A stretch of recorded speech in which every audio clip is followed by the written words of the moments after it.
11:59 at Radio Free America, and this is Uncle Sam with music and the truth until dawn. Right now, I got a few words for some of our brothers and sisters in the occupied zone. The chair is against the wall. The chair is against the wall. John has a long mustache. John has a long mustache.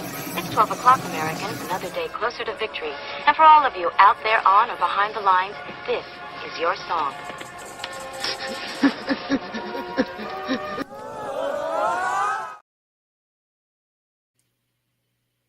All right, welcome everybody to our Daily Gun Show. Come be live every weeknight at midnight Eastern, and we talk about guns for an hour. So I'm hoping my mic is working. I have everything set up here, so I have no way to know. Let me know if get good audio. We go live each weeknight because we appreciate the interactive nature of the internet. We're not lecturing and we're not entertaining. We're trying to have a conversation here, create a place for that conversation each weeknight at midnight. We focus on Second Amendment, not just guns. Guns are great and everything. Been around guns my whole life. I've been around the gun culture my whole life and gun community my whole life, but not getting rid of them or nothing, but guns are guns. Second Amendment is a whole nother level of people who are tuned in to the civil right of ownership of firearms and how significant that is, not just for the individual who owns the guns, but for the community that gets to reap in the benefits of the peace, of the civil nature, of the respect that's given to people when there's lethal consequences for their actions. That Second Amendment awareness, that advocacy and activism is what we're here to talk about. And what we're going to talk about today is the NRA annual convention that just went down the other weekend. It's the NRA annual meeting and exhibits. Most people go to talk about the exhibits and ignore the meeting altogether, but it's a organization of millions of people who are at the moment run by people who not everyone is a fan of or not everyone agrees with. And we have a poll going tonight to offer some of the spectrum of sentiment that's out there. So we have a massive organization that's existed for a very long time. It's our largest and longest running organization. And as the generation that's at the helm, we can either end it, let it drift and watch it run ashore. We can light it afire, or we can let our adversaries do that for us and somehow act like we're too weak to do anything about it. So we have a poll going for folks who are joining us live and who want to participate. Where do you stand on the future of the NRA? And the options are, the first option is it's ours to fix and use, and we should. Second option is someone could fix it, but not me, right? Or third option, we can't fix it. We're too weak. It's not possible for us to do something like that. The organization that we built and run, there's no way that we can also fix it. We're too weak for that.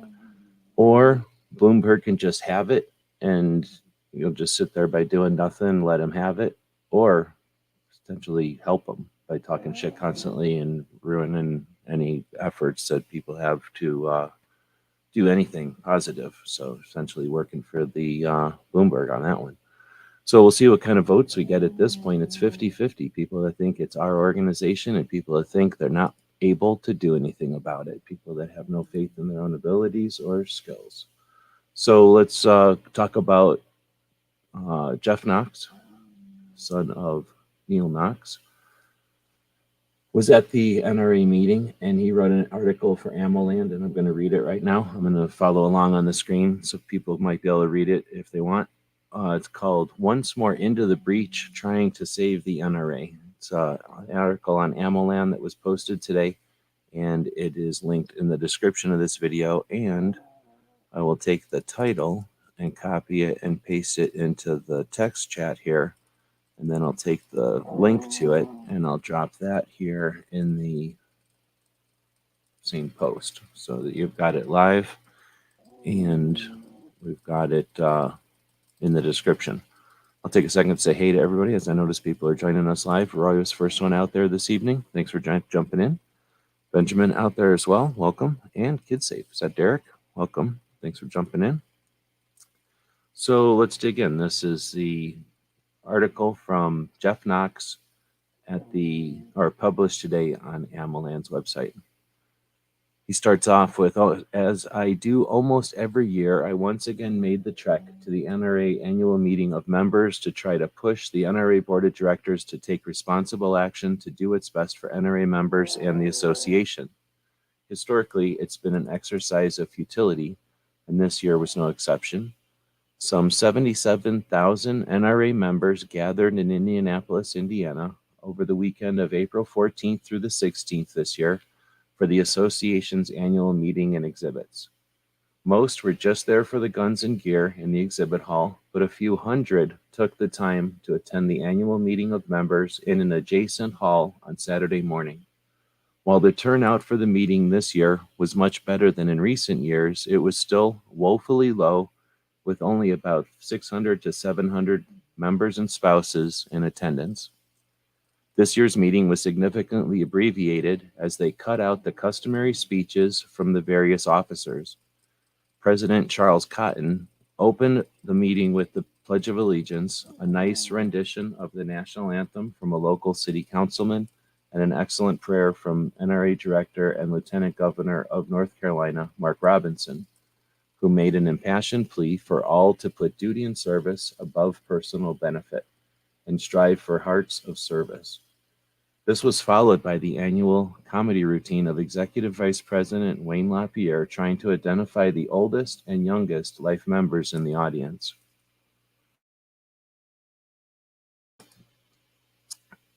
There's a quote here. Usually this would be followed by reports, speeches from each of the association's top officers. Still, instead of hearing from the president, two vice presidents, and the director of operations and the Institute for Legal Action, only one NRA employee, Wayne LaPierre, delivered a speech.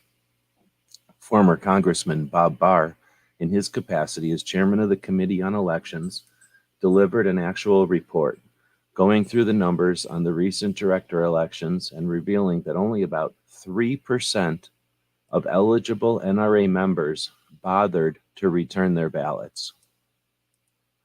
Still, LaPierre was the only traditional speech in the meeting. It was a relatively good speech with all of the patriotic buzzwords and invocations. Still, nothing to write home about, and the lackluster reception of the audience, both before and after the speech, was noteworthy.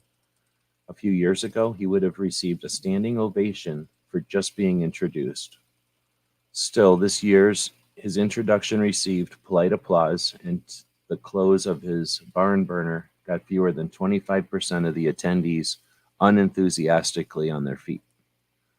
From there, the agenda jumped right into resolutions. The first of those was from a gentleman I hadn't met, who proposed several changes to the way the association runs its elections. Secretary Frazier read the resolution to the assembly.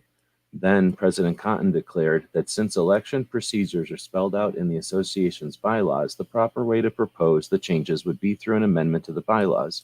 He then declared the resolution out of order and moved on. President Cotton could have suggested a couple of minor changes, bringing the resolution in order by making it a request that the Bylaws and Resolutions Committee explore the proposed changes and either act upon them or report back to the membership as to why they were not workable or desirable. Then the membership of the meeting could have voiced their support or opposition to the ideas, but that's not how NRA leaders roll these days. Next up was a resolution I introduced calling for a vote of no confidence in President Cotton and Second Vice President David Coy. In my resolution, I pointed out that the association has been going through some serious problems and that all of those problems are the result of that audit committee was supposed to notice and prevent or correct. President Cotton and Vice President Coy have been, between them, chair or vice chair of the association's audit committee for more than 20 years. I argued that their severe failures in their duties on the audit committee make them culpable for the struggles the association has been going through. I also noted that they both have in sworn testimony admitted that they guided outside auditors away from LaPierre's office and acted on LaPierre's request based on a personal friendship and trust, ignoring their obligation and duties on the audit committee. Again, the resolution was read to the Assembly by Secretary Frazier. Then President Cotton raised some technical issue regarding a particular portion of the resolution, arbitrarily declaring that portion of the resolution be stricken from the text before allowing me to speak my resolution, or to my resolution. I objected to the striking of anything from the resolution. Still, in the interest of avoiding complicating an already complicated discussion and vote, I agreed to move forward with the resolution as amended by the President. I laid out in my case and yielded the floor. Several directors were already heading for the microphones to argue against the resolution, and as expected, their main arguments were aimed at me, not the resolution or the validity of the facts as it contained. A vote was taken and the resolution was defeated. Next up was my resolution of no confidence against Wayne LaPierre. Secretary Frazier read the rather long resolution in a deadpan fashion, and I was again given the opportunity to speak to my resolution.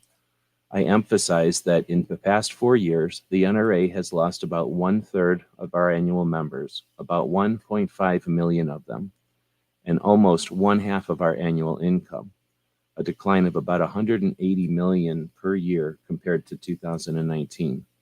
I also pointed out that not only was LaPierre 1.7 million salary unjustifiable, but he also received a generous expense account and had another hidden expense account provided by a primary vendor, accepted generous gifts from vendors, and had NRA pay for a private jet travel for him and his extended family on multiple trips to the Bahamas, where he enjoyed weeks of vacation time on a vendor's luxury yacht, all without reporting any of it to the audit committee.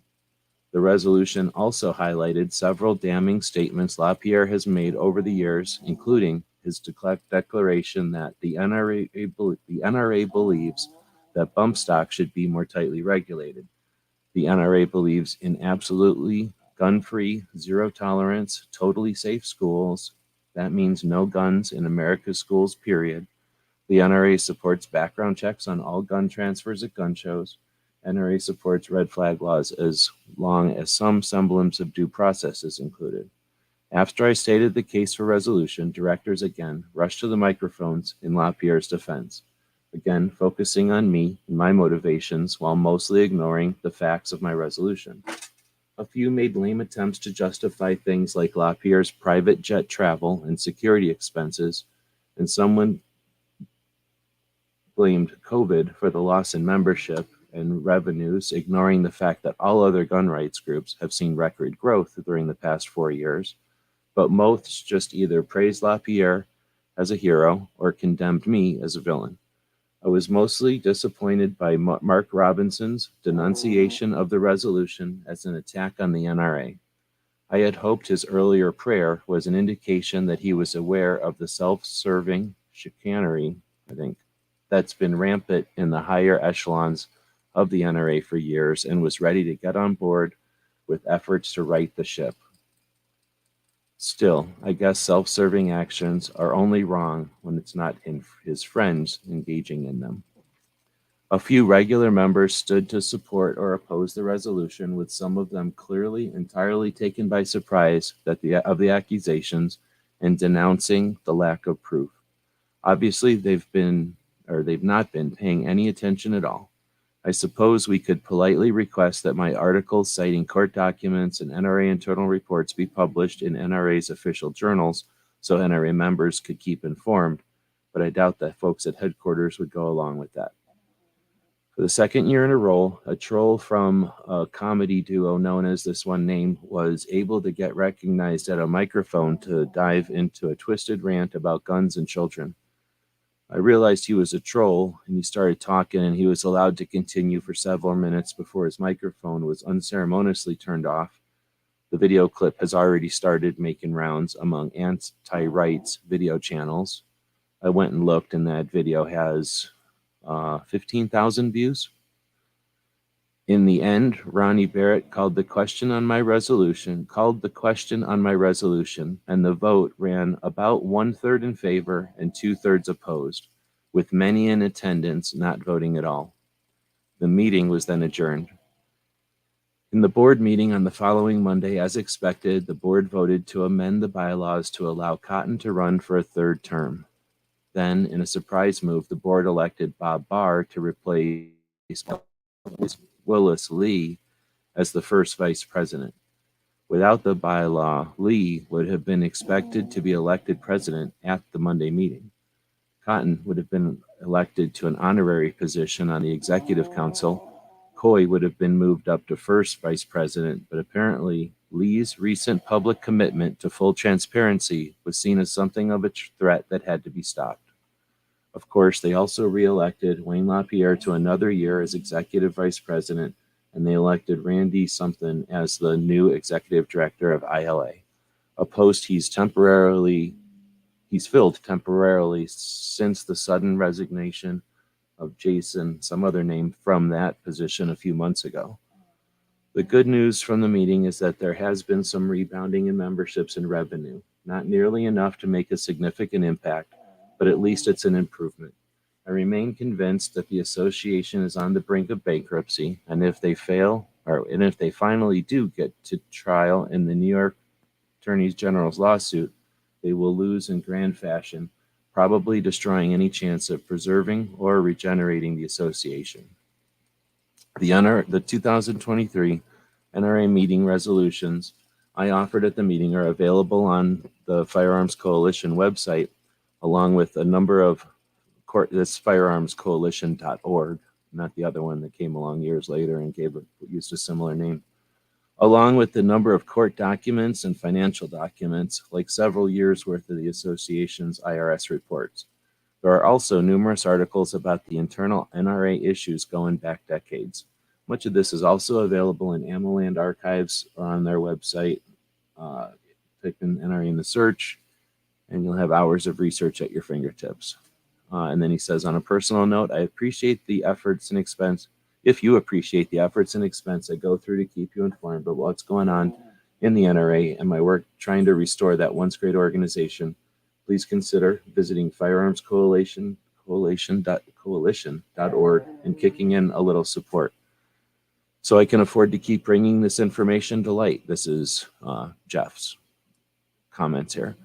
Every time he writes about the NRA, several people in the comments will say something like, Jeff's right. All my contributions are going to, GOA, SAF, FPC, or some other rights group from now on. What I've never seen, though, is someone saying, Jeff's right. I'm going to support his efforts by subscribing to his newsletter and joining the Firearms Coalition. He says it's frankly a little disheartening, especially since some of my distractors routinely accuse me of doing this just for the profit. His wife wishes this was true. Little funding would really help about now. So if you would like to help out Jeff, you can grab his book, or his brother's book, but their book, The Gun Rights War, which is a book, and you can buy that, and it's available. And then you can head over to the firearmscoalition.org. We'll make up a link to it here, which is not the Firearms Policy Coalition, which came around years later, invented by one of the national level organizations until it split off to be its own organization with a very similar name to this one, which had been around since, 84? The Firearms Coalition, which was designed to be what it says, a coalition of firearms owners. So Jeff and his brother keep that website going that his dad built, or that organization going with the website. There are 6 comments to that article that came up today. So the first one says, I think all voting members should be allowed to vote for or out of every office position in the NRA. If Wayne really cared about the organization, he would resign. He is now a liability. He has been, for years, hindering growth and donations. We need to shrink the size of the board of directors, too. Next one says, there's no saving that corrupt cesspool of villainy and scum. Wayne and a few others should be in prison. The NRA has supported every gun control bill through Congress and even written a few in direct violation of the Second Amendment. F the NRA. Start a new org. Boycott these sellouts. Its only good aspect was instruction. Well, that sounds just like what Bloomberg would say. So people that are thumbing that up are essentially thumbing up Bloomberg plant, but I must be wrong. The next one says, a classic case of physician heal thyself. As a life member of several decades, I stopped supporting the NRA financially long ago when it became abundantly clear that the wants of the NRA elites had become more important than the needs of the membership. We had become nothing more than a bank account for the supporting of the elite lifestyle of Wayne LaPierre and his acolytes on the board of directors. If those who truly want to see the NRA saved, they will have to change the leadership and cut the cancer from the organization. Otherwise, the long, slow death will continue until the host is doomed. So that person would vote for, we can't fix it. We're too weak. The next one is, Jeff Knox, I appreciate your efforts. I will endeavor to donate to the cause, but I fear your missus will be unimpressed by what I can offer. My missus will be distressed by the amount deducted from our monthly budget. Regardless, I fear there is nothing left for the NRA except jail time for Wayne. Next one says, this is really disappointing information about Lieutenant Governor Mark Robinson. I had viewed him as a good and honest man. This changes that, sad to say. Particularly rebounding membership and revenue does not sound like a good thing to me. The sooner the NRA crashes and burns, the better off we will all be. So another, let's let Bloomberg have it. I'll help burn it. That's that person. I thought about this all day at work. I'm Life GOA. My brother is Life NRA. I give him black eyes about the NRA. How do you change this mess? I live in a small one-light traffic light farming town. It's predominantly Mennonite, whatever that is. The old guard run the town. It's who you know and how many generations your family has ran things. I think NRA is sort of the same way. The fact that the board members are shocked to hear about things they should know more about but don't doesn't surprise me. The backslapping good old boys club is alive, but barely. I own a lot of stock in decent companies over the years, and I've seen activist shareholders flex their money and muscle to make changes. It is what the NRA needs. If the board can change, LaPierre is fired, period. Damn it, I tell you, it's one of the hardest things to sit on your hands about and watch something self-destruct that shouldn't. In fairness, I'm going to take a look at the Firearms Coalition. The sooner NRA either fixes its backslapping board, fires LaPierre, or goes bankrupt, the better. Either way, folks are on the board that are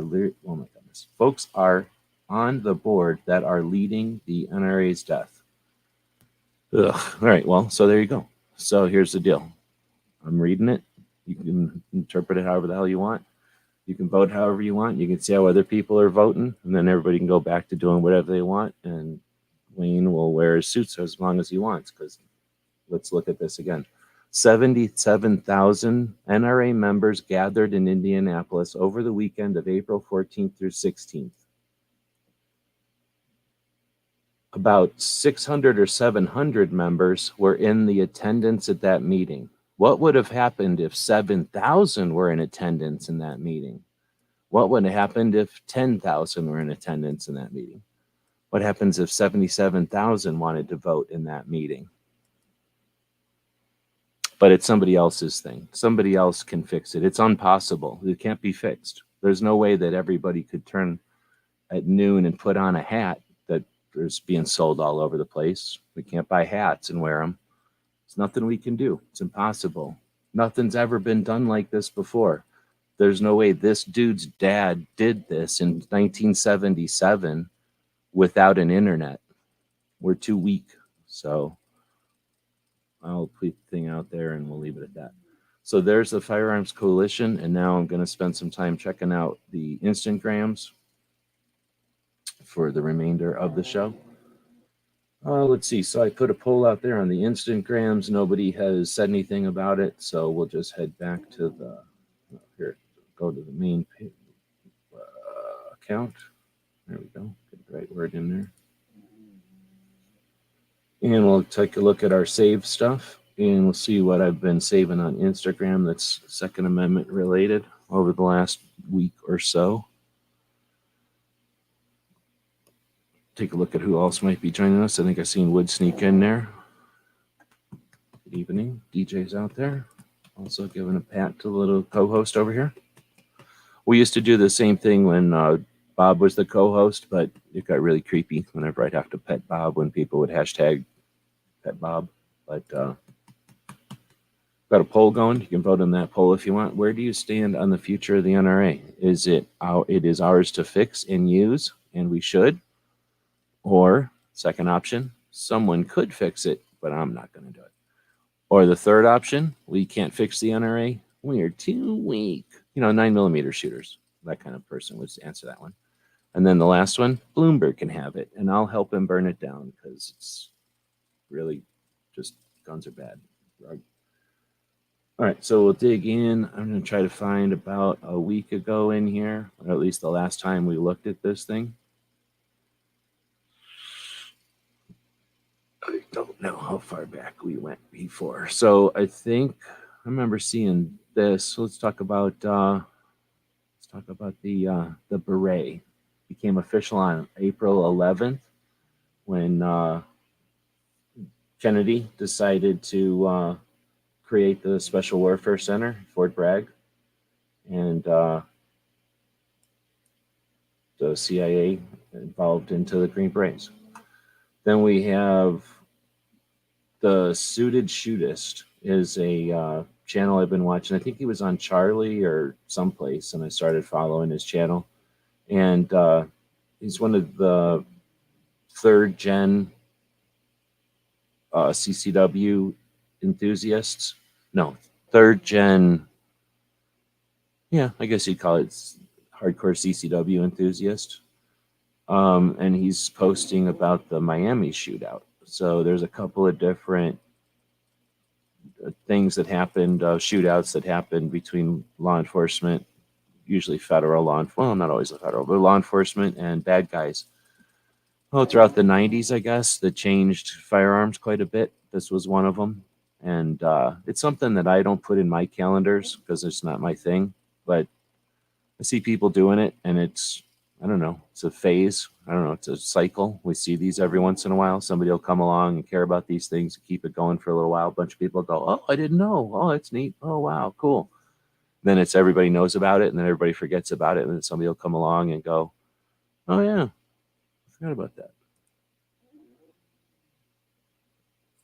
Great unit. I don't know what you mean. Oh, whatever. Then we get Wilderness, a cool company out of Phoenix. We're giving away cool patches at the NRA show. Probably nobody got them because nobody sounds like they even got any patches this year. Let's see. Yancey's putting up a thing about the SAS, the regiment, 15 years in the SAS.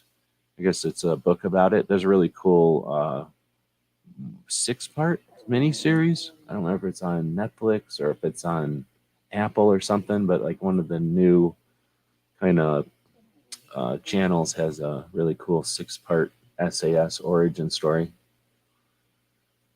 All right, so we've had some action going on in Colorado. This was from 1 Million Moms saying Colorado assault weapons bad, headed back to committee. You need to sign up to testify on the 19th. And then I think they messed with it, told everybody it was going to be at 1:30 and then changed it to 9:30 or 9 a.m., 9:30 a.m. Kind of screwed around so that everybody would plan on the afternoon and then held it in the morning.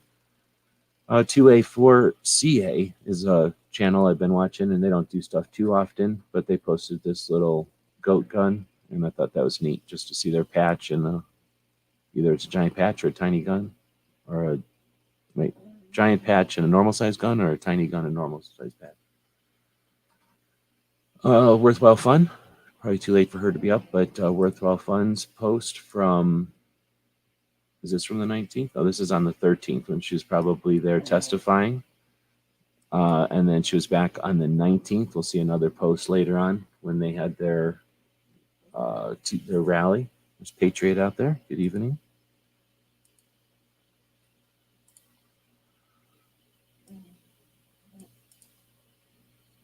All right, so Mr. Simon, our friend Tony, has hooked up Ammo Lab, or Ammo Lab has hooked up the 2A4E diversity shoots with ammo for the entire 2023 season, I guess, whatever you call it. So it's pretty cool. John Petrolino posted over on Amoland about it. And that's pretty awesome. So Tony has all volunteers. Tony goes and sets these things up, the ranges for the time and the space, so that Tony can have these, host these events. And then people show up, and then he has other friends that show up on the regular basis who act as range safety officers and instructors and educators and mentors, I guess. And those people typically bring their own ammo. And when possible, Tony replaces the ammo that they shot, but he's not able to do that always because he's doing that out of his pockets or his ammo piles. He doesn't have a lot. And anyway, so this is a pretty cool gesture, pretty cool, what's the word? Investment in Tony's project to be able to offer his volunteers and the people that show up for the events. One of the most critical things about it, maybe the pizza and the bullets are the most critical things about these events. So very cool for John for posting about that as well, letting people know about it. Oh, I'm going the wrong way.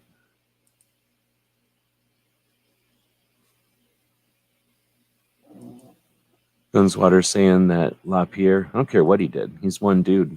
We can change things. I have total confidence in changing things. I don't care what laws or what rules are or whatever. When you have an organization that simply needs to be aware and motivated, it's an opportunity.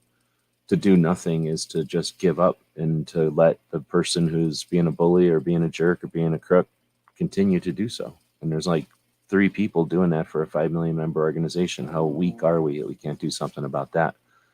Pretty weak, because we had 77,000 people stand there and basically watch 700 people not be able to do anything about it, because those 700 people weren't there to do anything about it. It sounds like 1/3 of the 700 people in that room were at least willing to put their hand up to do something about it.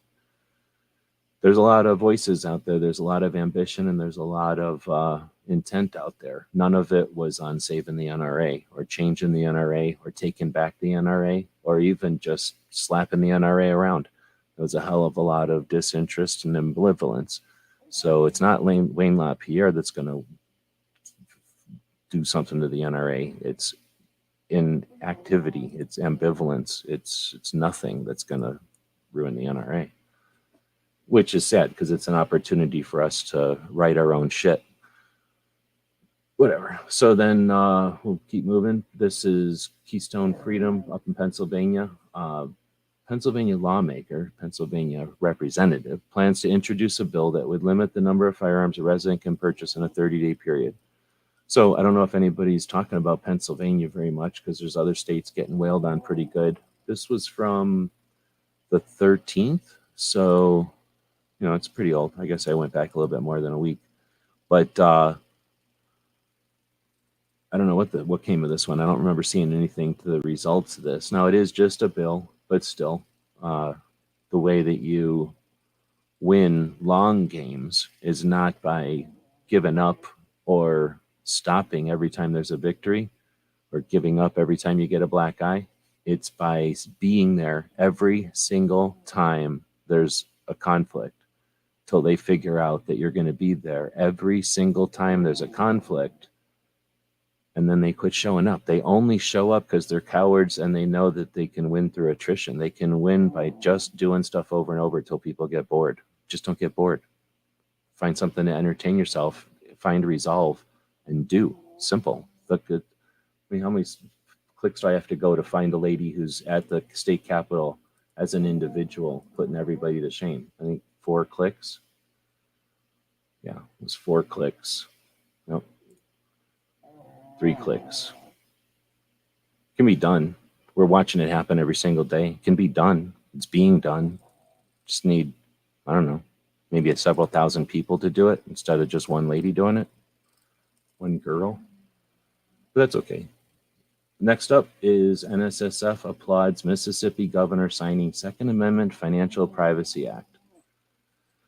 So the NSSF, SHOT Show, industry liaison, industry regulation or self-regulation, and then they stick their fingers in a whole bunch of other stuff also, applauds Mississippi Governor Tate Reeves for signing Second Amendment Financial Privacy Act into law. So I guess you got to take every little victory. This one seems more like a weird flinch. I think this is like a flinch, but I guess we got to take it. So I'm posting it in here, but I'm not posting this because I'm happy about it. I'm posting this because this looks weak to me. But it's not our number one fight, so I'll keep going. I'm going to play this, even though it'll probably copyright me. I thought it was good. And the resourcefulness that it took for our ancestors to make it is not something to be taken for granted. The detail, the words, the random violence, Can you hear it? poetry of trying to live a decent life, the luck that it took just to make it Can you hear this? all a part of our story. The world of the Western is specific. Westerns are not simple. And the resourcefulness that it took for our ancestors to make it is not something to be taken for granted. The detail, the words, the random violence, the poetry of trying to live a decent life, the luck that it took just to make it is all a part of our story. The world of the Western is specific. Westerns are... I didn't really get that till I moved out here and I started to hang out here more and then lived out here for a long time. But the story of the migration to the West or the westward expansion, it's not necessarily glorious, but it is a big part of our culture and a big part of the individual, the rugged individual or whatever that's called, like the individual so that we are in this country. And that is unique. And there's a reason why they're trying to grind us down as individuals. You can remain individuals, but stand united. And I think this was pretty good. Hopefully it doesn't copyright me. Also, Wrangler's a decent company and isn't constantly funding anti-gun shit. So if you're wearing something with an L in it, really? Carefully, let's see, this is from Second Amendment range. No comments on this one. What's up with that? Carefully watch your thoughts, for they become your words. Manage and watch your words, for they will become your actions. Consider and judge your actions, for they will become your habits. Acknowledge and watch your habits, they shall become your values.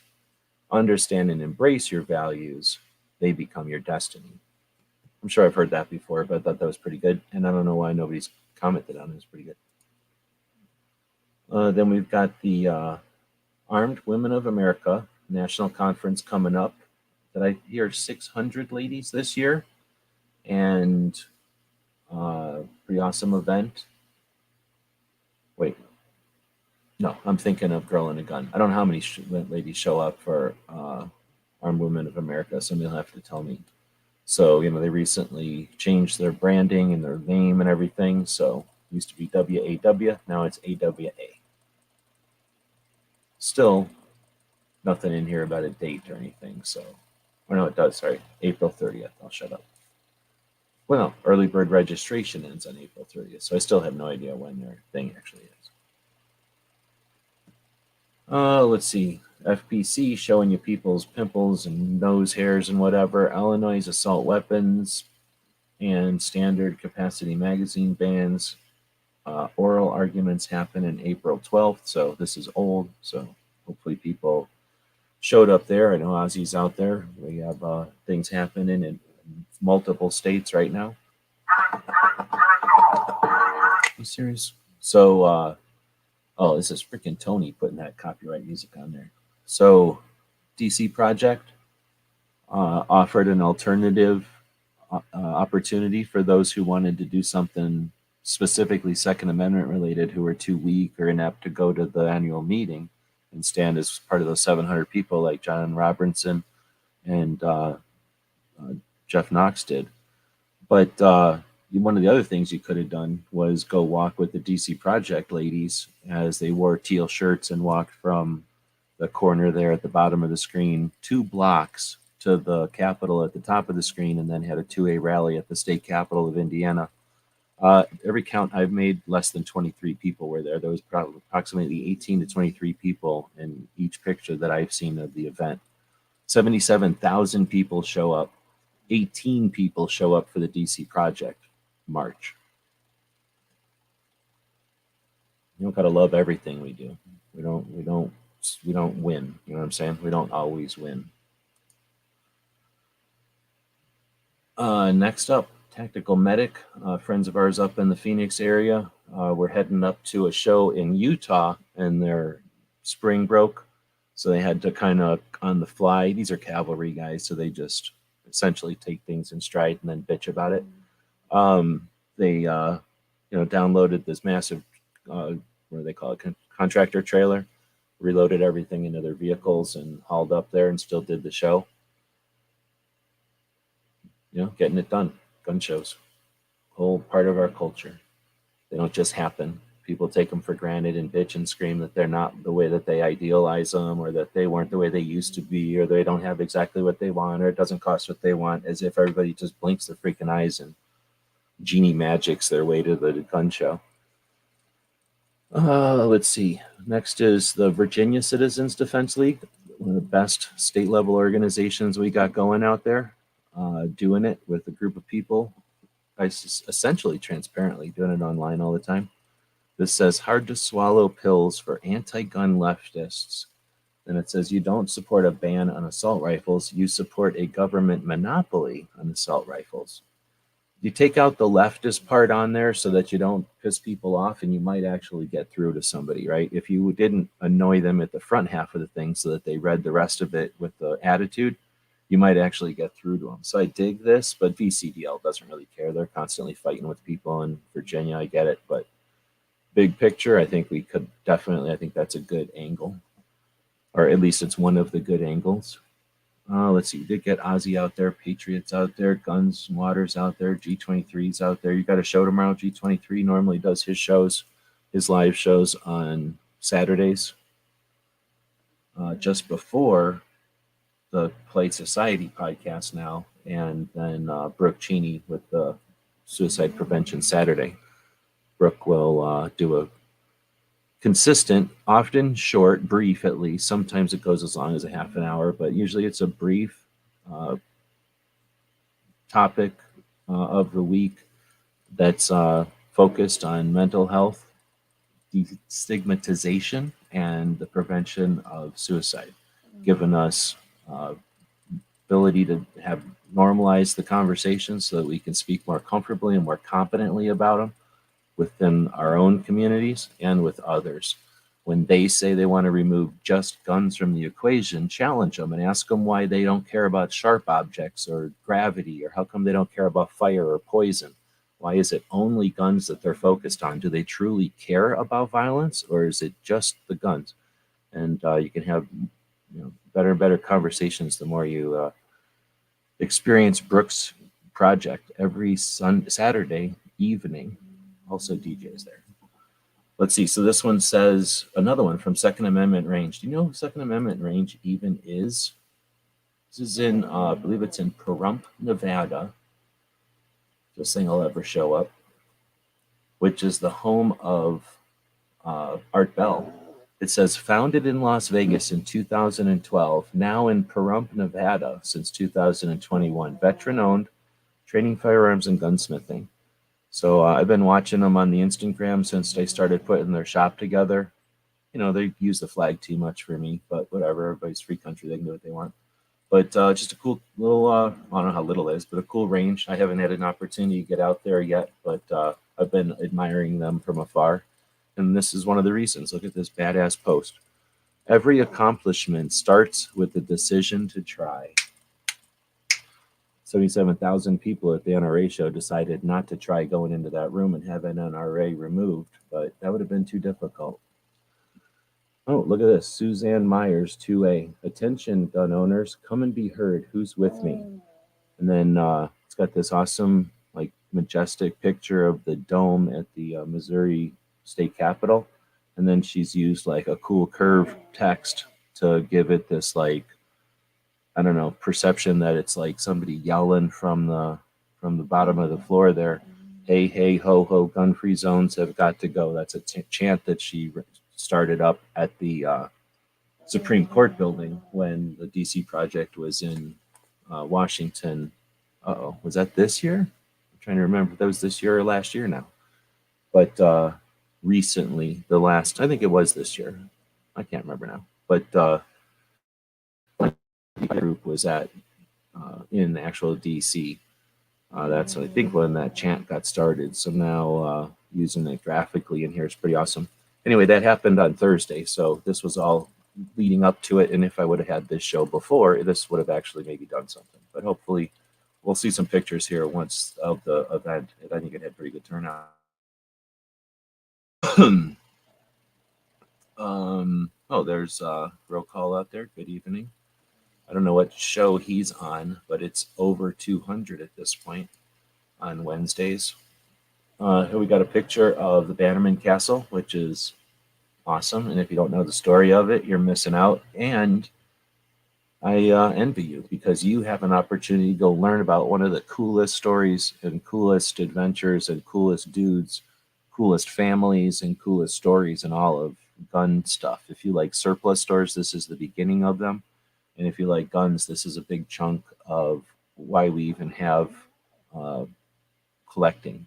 At least the way that we collect today was heavily influenced by this dude. And this castle was a big chunk of his story. So this is on an island in New York, and pretty neat. So I've literally stood right where this picture was taken before. Can't wait to get back there. The people that tell you New York has nothing are wrong. There's at least one thing in New York that's pretty awesome.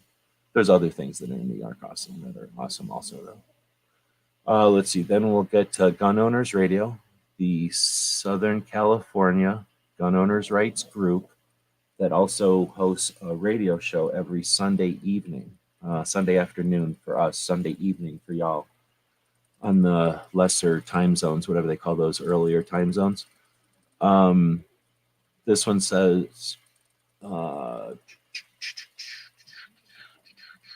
I'm not going to read it because of stupid YouTube, so you can read it if you want. But interesting correlations they're drawing here. But again, if you don't disrespect somebody or insult somebody and then try to leave an interesting point or like, a resonating point, if you just simply leave them with a resonating point or, show something interesting to them, maybe it'll get through. And I think that last one might have gotten through to somebody. This is a place, oh man, are they in Pennsylvania? I think they're in Pennsylvania. Anyway, this is one of the toolings, one of the fixtures that they make for AK cleaning and inspecting. Cleaning and inspecting. But you know what I'm saying. Anyway, I met up with these guys again this year at SHOT, and again, I don't need to build nothing no more. It ain't my thing. But I almost envy the people that get to build nowadays because of the tools and fixtures that Recreator Blanks is making. So much easier than back in the day when we had to kind of fumble around and scrape everything up and break stuff constantly. Let's see. This is Jera saying, those who are too afraid to learn guns and too lazy to teach others are the ones who want to ban your right to them. Like that was a great summary of the situation. She says in the comments or in the description over here, it isn't about the greater good or safety. This is about laziness, fear, and control. She's from Texas. She's an instructor and business lady. This says, again, from Second Amendment range out in Pahrump. It says, just because you can doesn't mean you should. I get it, but at the same time, this guy got the job done, so whatever. As long as it ain't windy, you know what I'm saying? You can always lean over and grab that pole if you had to. All right, here we go. So NSSF posting what's his face saying President Biden goes all out falsely on gun control again. Congress must ban blah blah blah and require safe blah blah blah. So I don't know. Oh, the April 7th. Okay. So you can all read the stupid thing he's saying over here to incite people, right? He knows he's a freaking person who's been around for a while. He knows how to read. He's saying these things because he understands the reflex. He's got what's I'm trying to say, the result, the reaction, the reflex reaction that he's going to get when he says this shit. If he doesn't want you to look at the border, he doesn't want you to look at something else, he doesn't want you to look at these three other things, he's going to say this so that we all stop and talk to the barking dog. Quit looking at the barking dogs. Anyway, NSSF is saying President wasted little time calling for control following the murders of 6 innocent Americans by a mentally unstable person who was known to be a threat. Similarly, White House spokesperson demanded litany of control in a press briefing following. I don't know why. You see, I didn't put a heart on here. I did this in disgust because what the hell is NSSF doing? Do they need to talk about this? Because they suck at it. They don't need to be involved here. Nothing they're going to say is going to do anything to help anybody. They're reiterating bullshit garbage. They're just saying stuff that everybody else has already said. There's no need for them to say it. They're literally wasting their time. They got so many other things they could be doing. How about fund the DC Project ladies? How about you have the ears of every single gun shop and the industry? Why are the DC Project ladies, who are actually educating representatives constantly, why are they doing this on their own dime? And you're sitting over here trying to tell us the same shit that I could go to any YouTube, any blog, any stupid written thing. Come on. I post this stuff. I don't support all this shit. We shouldn't be blindly supporting shit or allowing bullshit to happen during the times when it's not important, because then these organizations figure it's cool to just do nothing. They should be we should be lighting fires under them when there's nothing going on, so that's when we make ground. I don't know sports, but how the fuck do you make points if you're constantly defending yourself only? And then every time you got the ball, you sit down. What the hell? Does anybody ever play sports? I don't even play sports. I know you can't score if you're not moving forward with your freaking ball or your puck or whatever the fuck it is. All right. Legislative sign up to testify against the assault weapons ban in Colorado. Again, they changed the time from 1 p.m. to 9:30 a.m. How many people are willing and aware that kind of shenanigans happens? You could say that it's against us, or you could understand that maybe it was literally just a timing change. People that are going to get all upset about this are weak. And you just get on past this shit. You do this stuff, you learn from it, teach the kids it needs to be done, and guess what happens at the same time? The antis get taught that you're not going to let up. You're never going to give up. And then they go worry about something else. They do. That's what happened throughout the early 2000s and the 1990s, or late 1990s. They gave up because they figured out that it was detrimental. It was like detrimental to their jobs. They all lost their jobs. All the rest of them went, oh, let's not talk about guns no more. How did that happen? Because everybody did something about it. Let's do something about it. Get into these things and show up and be places. Get guns. This is a post that says, we buy guns. Bring your unwanted guns to GAT. We will make you a fair offer and pay you on the spot.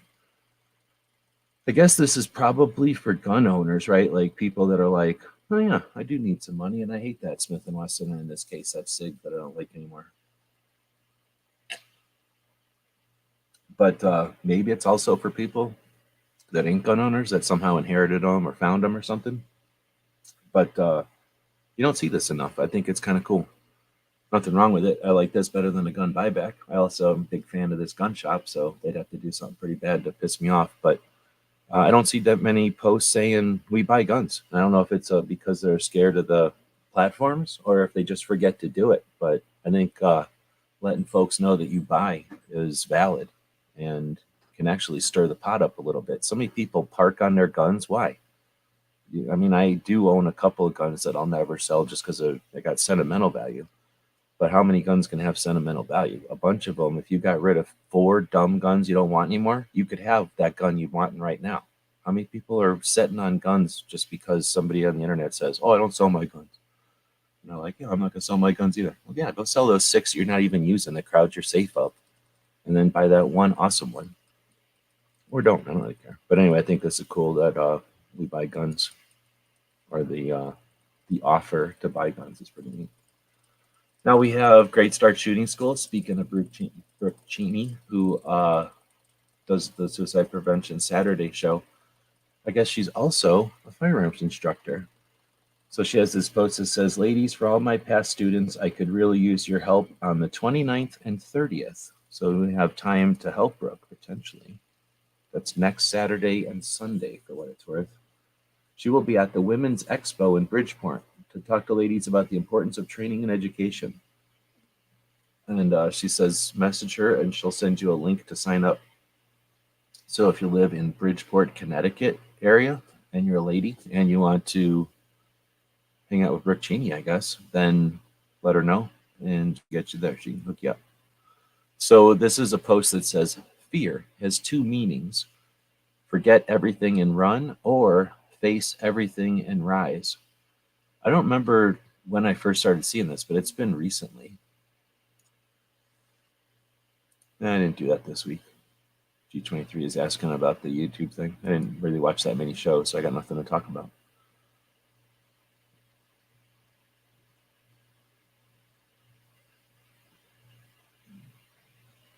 Did you say if you're doing a show tomorrow?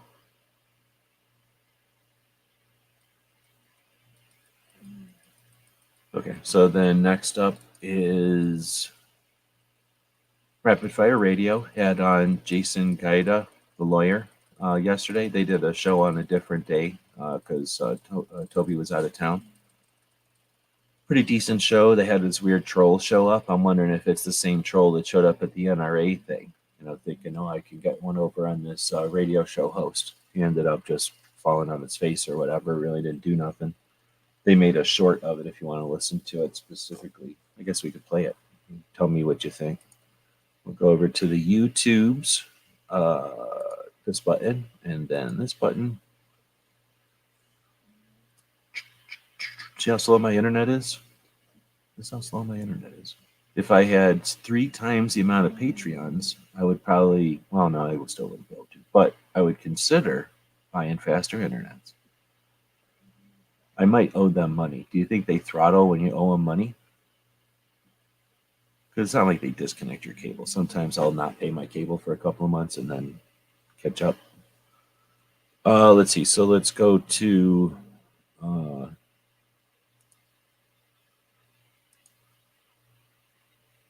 here. Why did it take forever? Well, I guess I could have just gone straight to Cape Grimrich right here.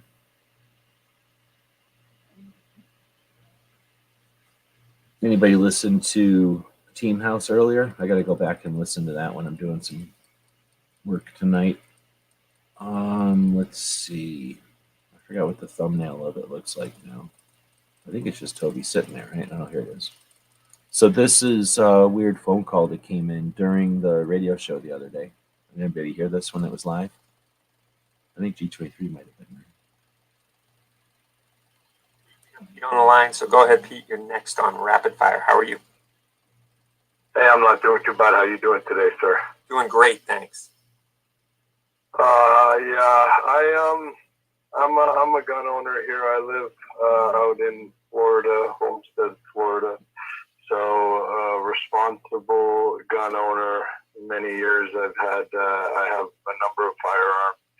I have a handgun Beretta, a 92 FS that I really enjoy firing.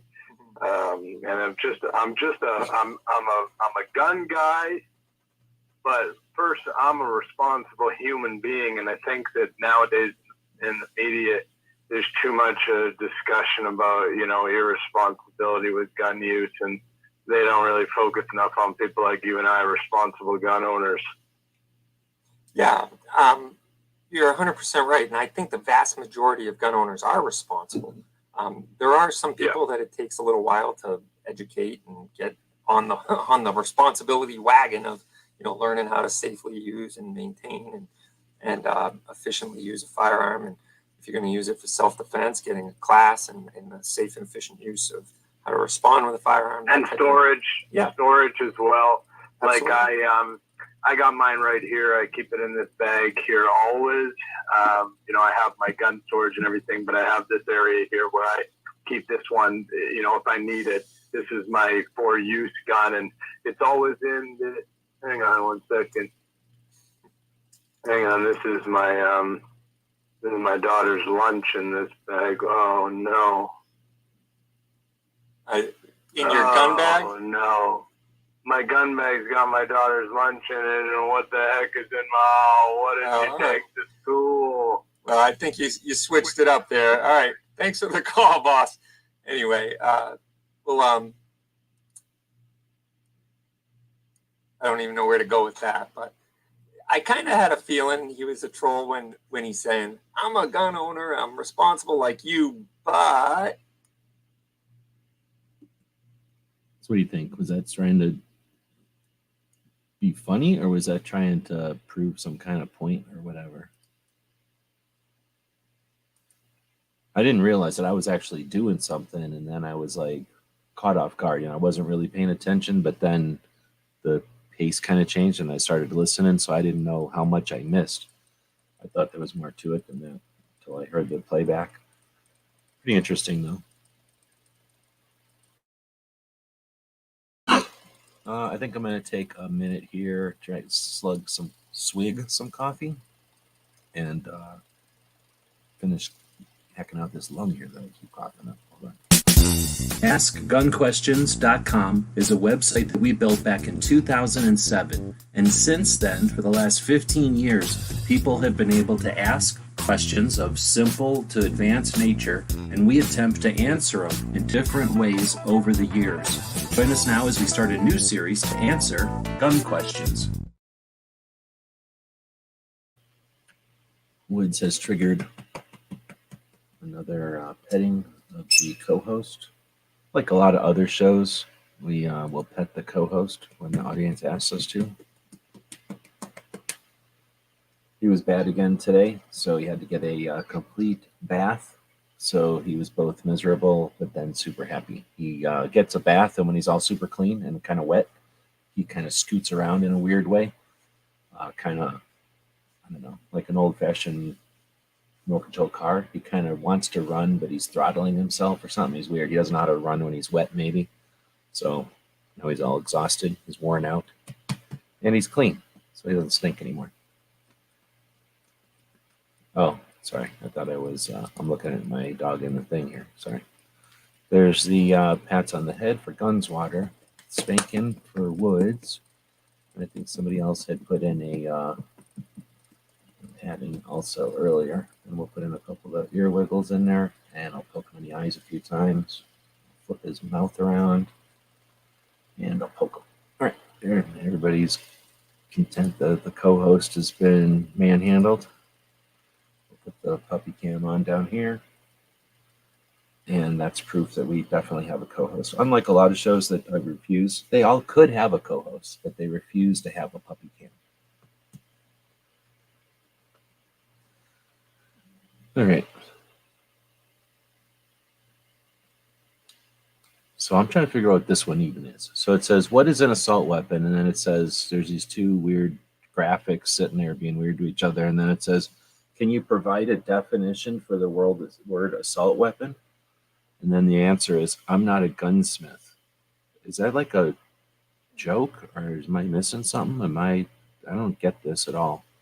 And I don't know what the hell what these two dudes with beards are doing, if they're like couch kung fu or something, but I don't know what's going on here. So I don't know.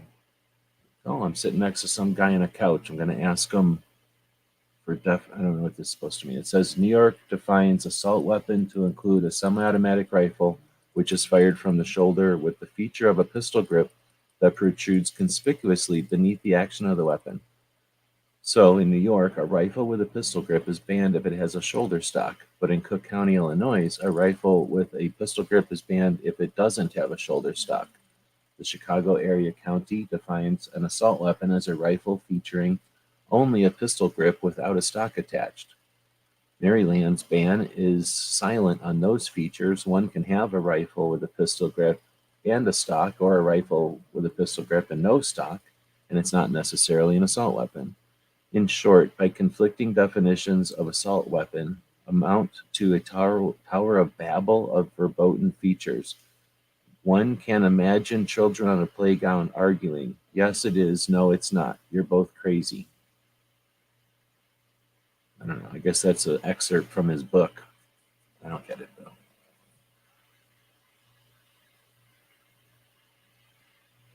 You think it's supposed to be a joke? It's like I don't know, I'm not a doctor. Oh, okay. I think I know the joke you're talking about. I just don't get it. All right, so I don't always get everything. I get it. So then we've got this another picture of the island. See how awesome it is? Here's a great picture of where you come from. So when me and John Z hooked up, he came on a railroad that was on this side where the comments would be. And then I think he got off on the railroad track over here. And then I don't know how the hell he got across the river. There's a bridge. Maybe he Ubered or some shit. Or no, did he drive? I can't remember anymore. Maybe he drove. Wait, did he say he took the train? I can't remember. If John Z's out there, he'll tell us, but I just can't remember anymore. This, I think, was 18. So anyway, John Z came up from New York. There, you can barely see the bridge. There's a bridge right here. You can kind of see the pillars of the bridge in the water right here. And then it comes across, and all this white stuff is like the places where the city is, where the bridge comes across. And somewhere in there, one of these things is like a dock. There's like a restaurant with a dock. And then this boat comes from somewhere up here, goes to the dock, and then you get on the boat, and then it comes over to the island. And here's how awesome it is. They just leave you walk around on the island for a while. You're just, there you go. And literally, I could have tore around, done anything I wanted. Go swimming, jump up and down, could do whatever I want.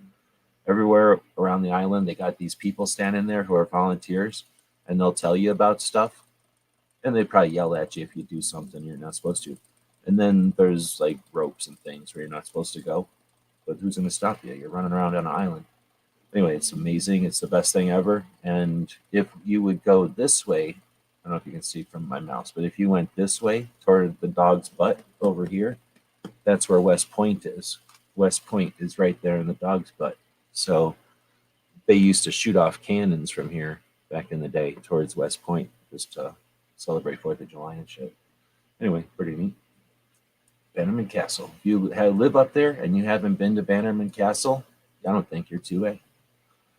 Let's see. Now we have this bullshit. I'm not going to watch it for too long because I don't like to glorify the bullshit. I don't know. What do you think? Is FPC exploiting it or not? I don't need to remind myself of bullshit. Like, are we robbing the next generations of something by not rubbing their face in the bullshit? I don't like looking at bullshit. So I don't know, where do you stand? Should I make that a poll? But I don't like seeing all that stuff. I definitely don't need to be reminded of the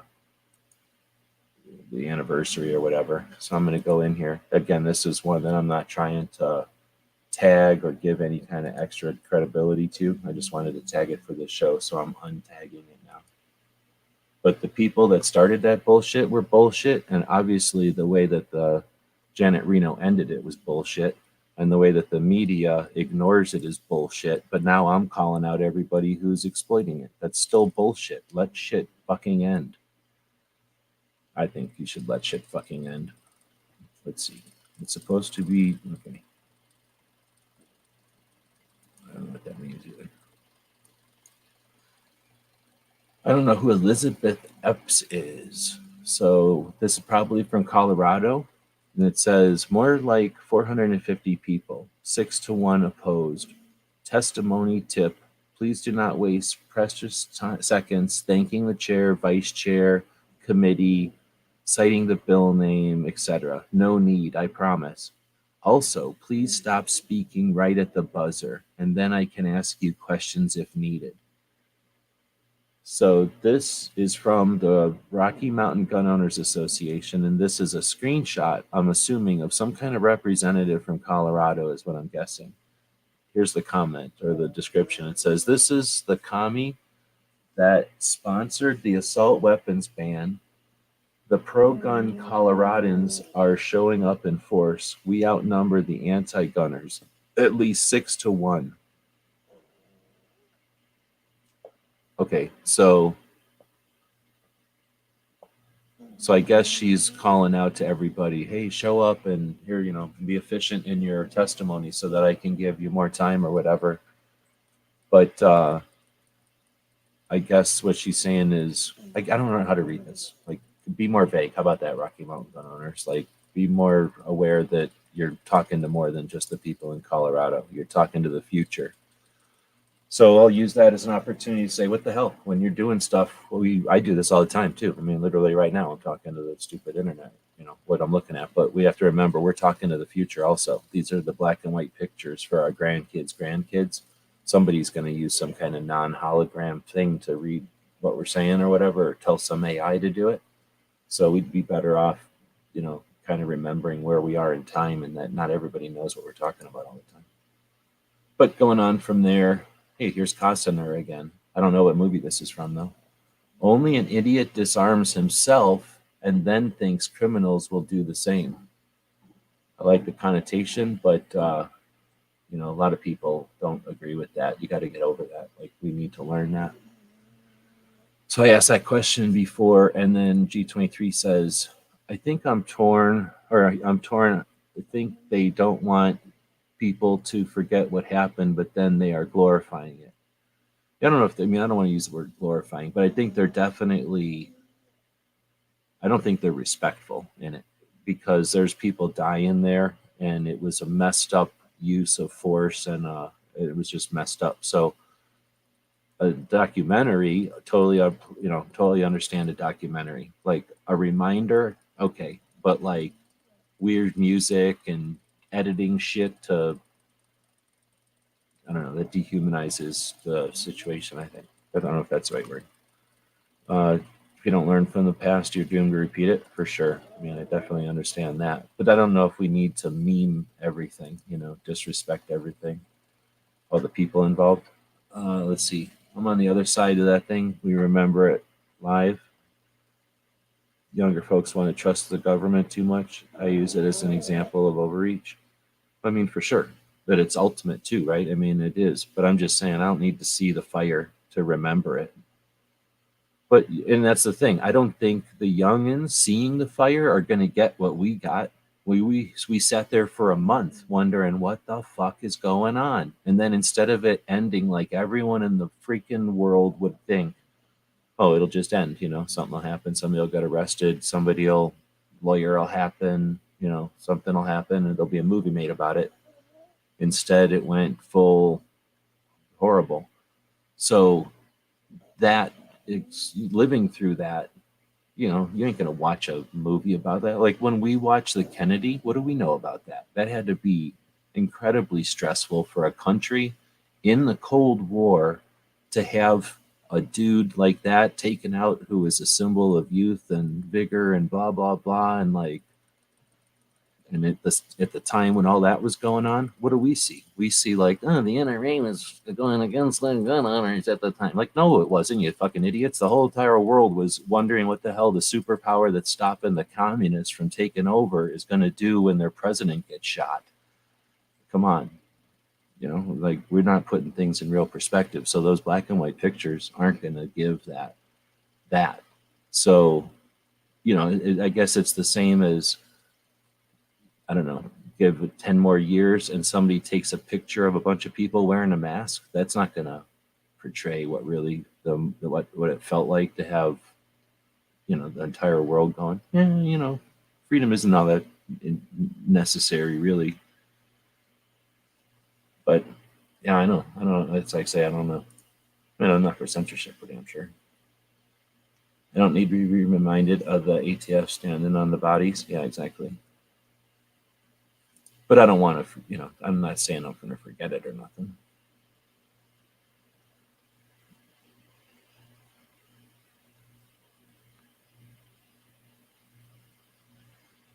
And there's also a degree of looking at the action dismisses the part where the government just went like, oh no, we didn't do nothing. That part's fucked up. That's as fucked up, right? Like the whole part where they even got escalated it to there is unexcusable, right? And then the consequences were not in line with the actions, right? There wasn't consequences in line with what happened. And then no one was held accountable. So things didn't change that much. And that's the part where it's also like none of that should be forgotten or allowed.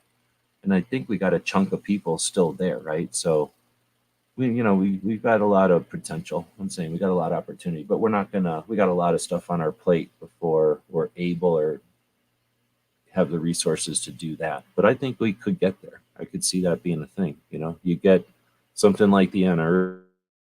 Probably some girls will figure out how to save the NRA, and then a bunch of people will be like, "Oh yeah, that's what I meant to do. I was about to do that. Oh, that's what I was going to do. I kind of did it. I kind of did it. It was my idea." So since we saved the NRA, I'm down with the NRA now that we saved it. That's what it'll be like. And once we've got that under our belt, then we can aim at other things. Get rid of the NFA. That'll be simple. Once people, all you really have to do is put people behind some sort of belt-fed, tripod-mounted gun, and they go, yeah, this isn't that bad. Anybody should be able to own this. Boom, and our NFA is gone. At that point, now we're talking. All right, so next one up is Christy from the Heller Foundation was in Colorado looking around. We've got some real movers and shakers. The playing field has changed quite a bit. I can't say I'm having trouble keeping up with it, but I'm enjoying that there's new players in the game. I don't think we're losing that many. We've lost some. Most of them were fake, so I don't consider them lost. I was just, waiting for them to sit the fuck down because you knew they were gonna. And then we've got these new players. Interesting to see. And while none of them will stick around forever, because none of us will, it's interesting to see how long they'll stick around and what they're really motivated with. Pretty neat. G23 is saying, I'd like to have a 240 on a tripod. How about on a bipod? And I don't think you need it on anything. I think my friend's I know somebody that's got one, and I'm pretty sure you can just carry them around, dude. I mean, unless you want to lay it down. Shooting a lot of 9mm, you might get tired carrying guns around. But anyway, that was cool of her from, I don't know if she's Virginia or Washington, D.C., but somewhere out east to be one, traveling, and two, looking around, trying to get things, grassroots type of stuff going. That's neat. Stirring it up. Let's see. I don't remember what this is. This is Colion Noir saying something. That's sort of the way this debate is. And that, ladies and gentlemen, is the... You got to figure out how to get it to start from the beginning while the audio's on. But if you believe that you have to, if you believe you are compelled to let kids die in order to keep your freedoms, that's sort of the way this debate is. And that, ladies and gentlemen, is the exact reason why there will always be a massive divide when it comes to this debate. Because they always frame the argument as, if you don't agree with us on how to keep kids safe, you must want kids to die. At no point do they acknowledge the fact that this has nothing to do with freedom.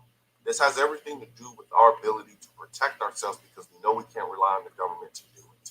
So when they come in and have this conversation and say things like, well, you're putting your freedom over the lives of children, you ding that. Most people carry firearms. The vast majority of people carry firearms so that they can protect themselves, so that they can save lives. But the problem is you see it as, if you don't agree with me on how to fix this solution, you're just as evil as the people committing the act. But if you believe... Fucking so well said at the end there. I mean, I don't know. That's a long thing to get through. I don't want to hear Clinton anymore because I'm sick of him. But that end part, I don't know. I think that has some power, But but I don't know how much of it. I only listened to that a couple of. I'm gonna listen to it again. Let you listen to that again. But this is a relevant angle, relevant like facet or whatever that's called, like thing. But I think his last point there was the summary, I guess. Let me play it again. That you have to, if you believe you are compelled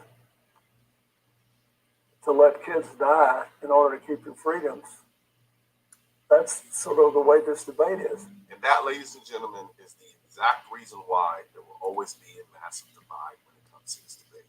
Because they always frame the argument as if you don't agree with us on how to keep kids safe, you must want kids to die. At no point do they acknowledge the fact that this has nothing to do with freedom. This has everything to do with our ability to protect ourselves because we know we can't rely on the government to do it. So when they come in and have this conversation and say things like, well, you're putting your freedom over the lives of children, you dingbat. Most people carry firearms. The vast majority of people carry firearms so that they can protect themselves, so that they can save lives. But the problem is you see it as, if you don't agree with me on how to fix this solution, you're just as evil as the people committing the act. But if you don't agree with me, you're just as evil as the criminal. And that's pretty much, that sums it up. And I don't know if people hear that. I don't know if anyone's had the opportunity to reflect that back to someone and if that would be effective, because that might, for some people to hear it that way, go, oh shit, whose side am I standing on here? But again, if you're expecting someone to change their mind at a rally when they're yelling at you, that's unrealistic. If you're having a conversation with somebody at a public, I don't know, thing like a podcast recording or something, again, that's probably unrealistic. They're coming there to duel. If you're having a conversation over drinks with friends or something and we have different opinions and you can get through to them, maybe you can get something through there, discussion at a library or someplace, just actually having a real conversation with somebody, a brain nerd, you might be able to question, get through to somebody there. But I think that's a great, like I say, angle. Let's see. This thing's pretty crazy. It says immigrants' hopes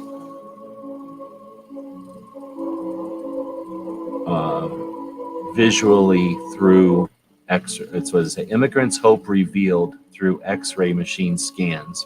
So as the vehicles go through the border, they're scanned for density, and these are the black and white scans that you see in truckloads of lumber and produce and other materials and raw goods. Usually have little hidden places or stowaway holes, and the density images, you can see all the people crammed into these little compartments or kind of standing in weird poses in between things in order to get through.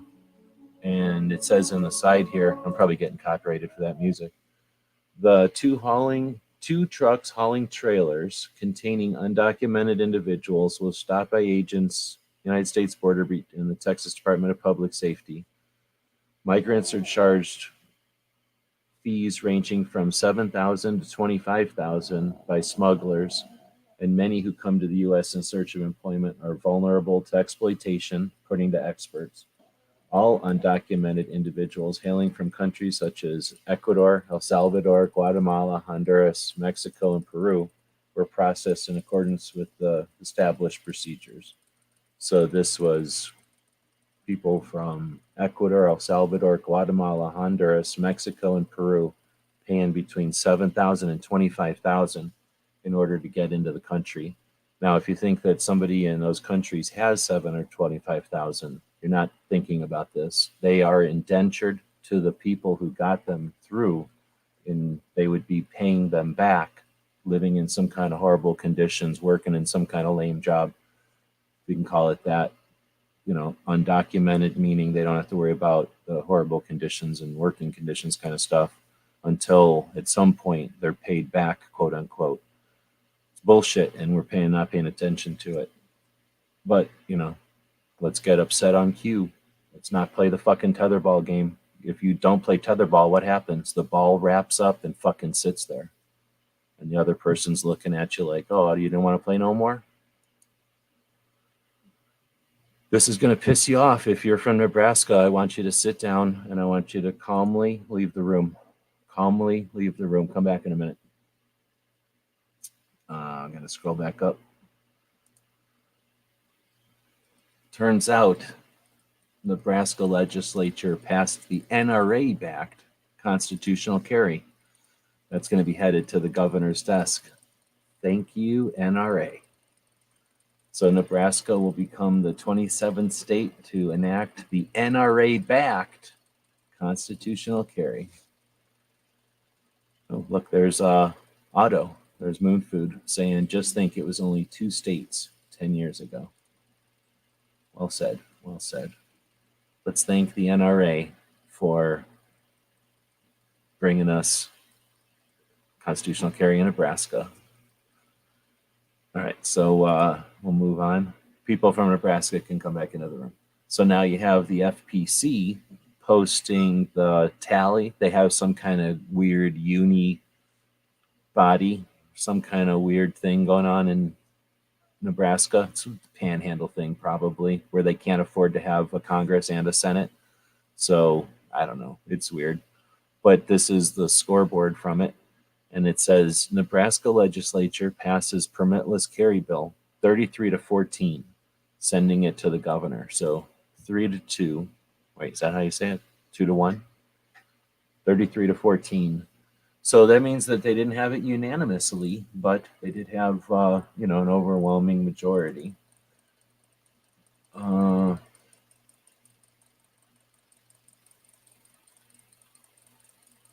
So this was FPC, and then we see somebody asking, any updates on South Carolina? 2 days ago. Any word on the bill in South Carolina? 2 days ago. No replies.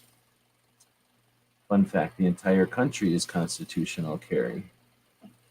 Progress on Pennsylvania 2 days ago? No response.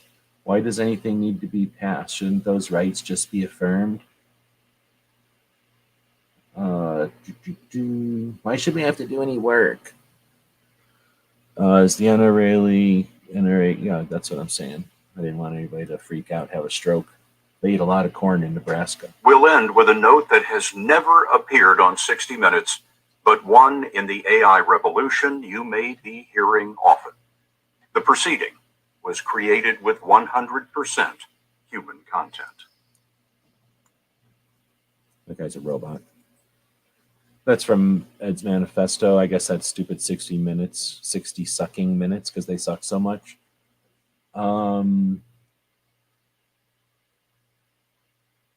Let's see. It says, the more sophisticated the technology, the more vulnerable it is to primitive attacks. People overlook the obvious.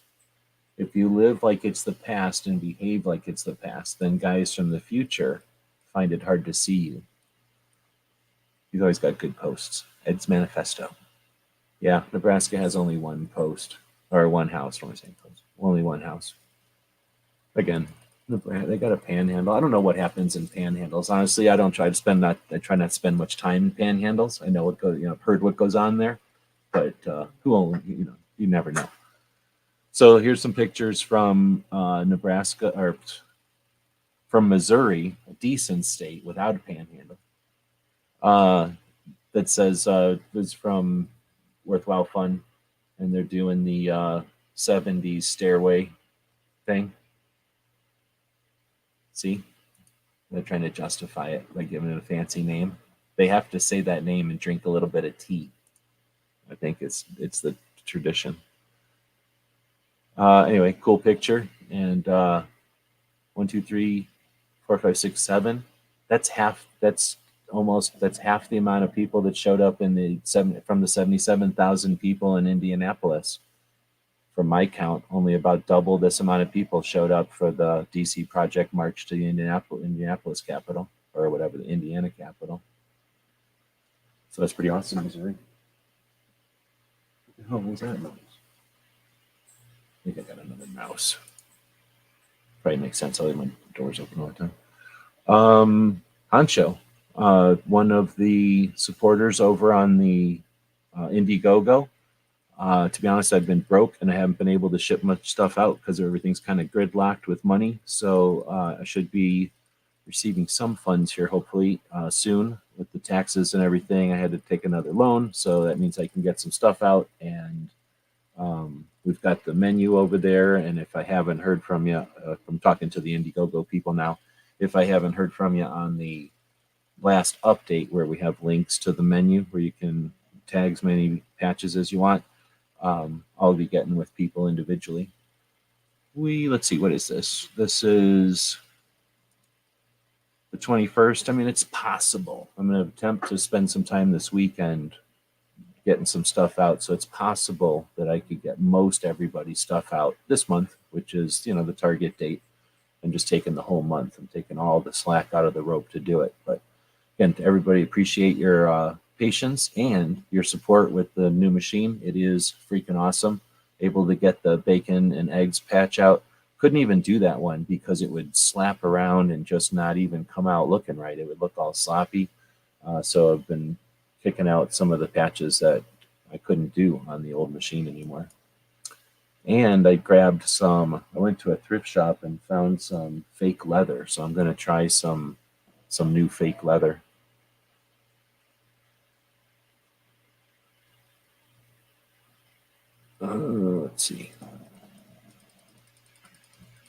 Let's see. So then we got Rocky Mountain Gun Owners posted this yesterday that it had finally died, that they had been able to get rid of the assault weapons ban with a vote of 8-5. It sounds like 5 people need to be talked to and questioned in their position, either educated or challenged. So if they truly believe that our positions are wrong, then they need to bring a position to the table that has, some validity. So the people on the 8, I don't know, do we do enough to say thanks to those folks? Do they deserve it, or is it, are we just entitled to have the politicians that vote our way? They're supposed to just know that we appreciate them. And I don't know, but this is an opportunity to bitch about that, I guess. So it says, thank you for all your hard work and activism to make it happen. Rocky Mountain Gun Owners made over 35,000 calls, sent over 80,000 emails, and signed more than 103,000 petitions opposing this totalitarian measure. 35,000 calls, 80,000 emails, and 103,000 petitions. What if somebody would have brought something to the NRA meeting and 77,000 pieces of paper were brought into the meeting and they all wanted accountability for the 12 people that were the gridlock? There's no way that could happen. Nobody could have arranged that. There's nobody with audiences large enough to take on that challenge.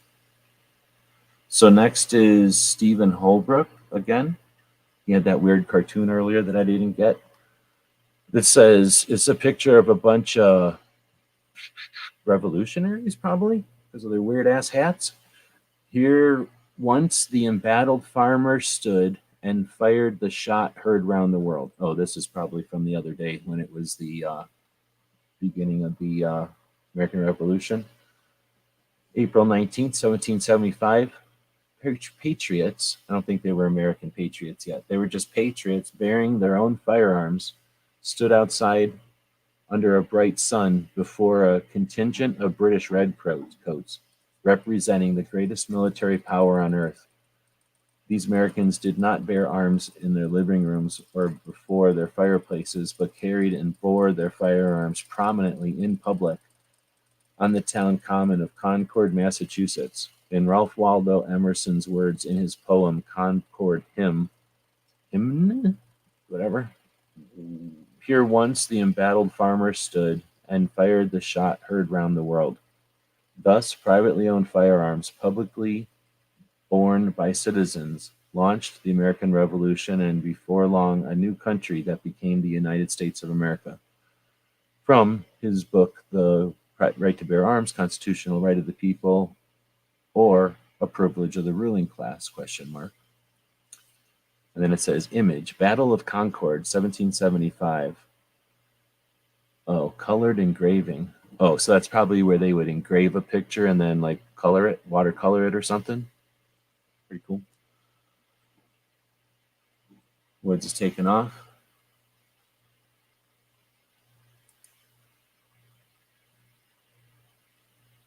I guess it's pleather. I just got it for like very inexpensively, and it seems like it's a little thicker than this. I don't know. It seemed like a good deal. It was like very cheap. Look at this picture. So this is the Missouri Capitol. It says Missouri Ladies of the DC Project, Women for Gun Rights. We're thrilled to have been part of it. And it's this, I'm going to say majestic. I think their Capitol looks awesome. And whoever's taking these pictures knows what's going on, right? Like this lens and everything, that's awesome. Really gets the picture and the experience. I mean, it makes you want to be there. It's really neat. So I want to know what's going on with that thing in the center of the room that you can't walk on. Something's going on. I think if you stand on that, something happens. But let's take a quick look. See, 3, 6, 3, 6, 7. So we're probably talking, let's say 10 across. 1, 2, 3, 4, 5, 6, 7. So we're talking 70 people in that room, because they're not really sitting next to each other crowding in there. So there's probably 160, 150 seats, and it's half full. You can see the DC Project table over here. Bunch of people over here. I don't know if that's like a gift shop or something. And this looks like maybe escalators or bathrooms or something. So this looks like pretty much the whole, it's kind of hard to tell with the whole bird's eye thing, but I'm thinking this takes up most of the whole, like half of the room is, with the seats and stuff. There's another picture of the DC Project ladies. I'm guessing standing on that wall over here behind that table, right? There's another one on the stairs. Talking to some dude, I guess. Some other guy. Standing in an elevator? I don't know. I guess there are a lot of ladies in elevators in Missouri nowadays. So, anybody hear about this one? This is from Ed's manifesto again. It says, according to the leaked documents of the Pentagon, this dude who was the former president of Mexico, led the country from 1976 to 1982, was an agent of the CIA. Anybody ever heard of the president of Mexico being a CIA agent?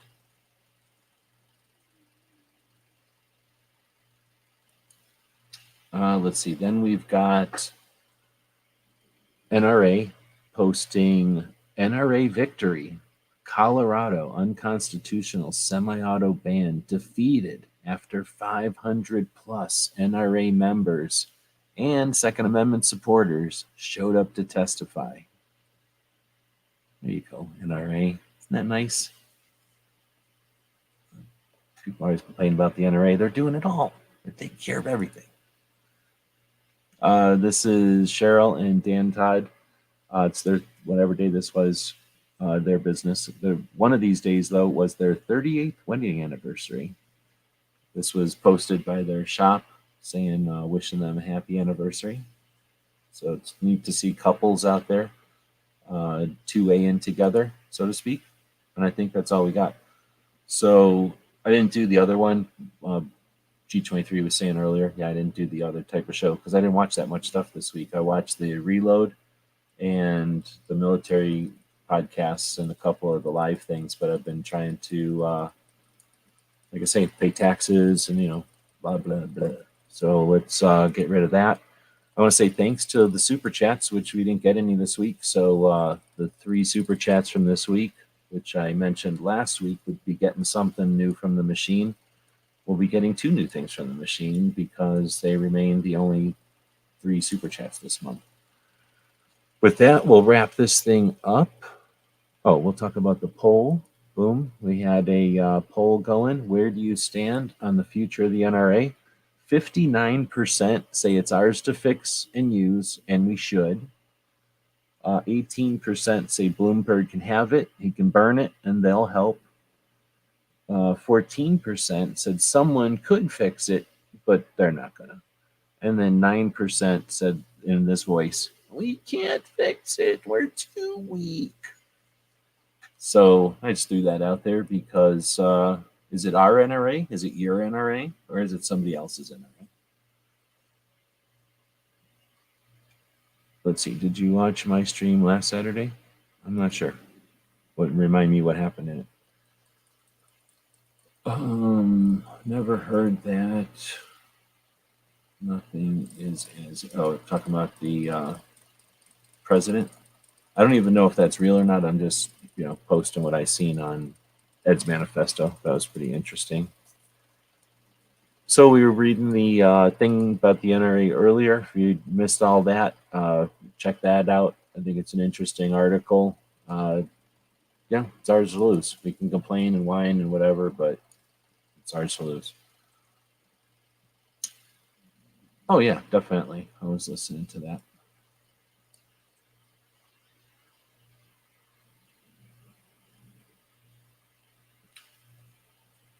I guess that's it. So with that, we'll wrap this one up. We'll say thanks everybody again for joining us live. It's much more fun than just producing something and throwing it out there, although you never know what's going to happen in the future. We'll wrap this one up with a commercial to our Gear website store. Again, thanks to the people that support our projects over on the Patreon and over on the store. We will be back at some point in the future, probably tomorrow at some point. G23 has a show. Travis will have a show before that, I guess, in the morning.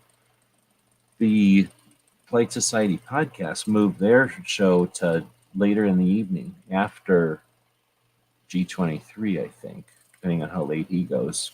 And then you've got Brooke Cheney, and I don't think there's an overnight this week. So just Hillbilly up, and then get ready for Sunday. Okay, thanks again, everybody. So everybody saying goodnight, and GearWebsites.com is your source for firearms-based playing cards and books. We also have mugs, shirts, and posters with designs that we've made live. Of course, we have patches. Every Friday is Free Patch Friday. We appreciate your support. Thank you for shopping at GearWebsites.com.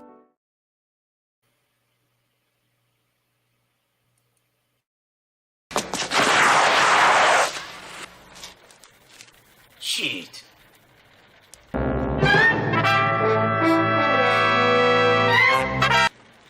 Ninja? Ninja! Ninja!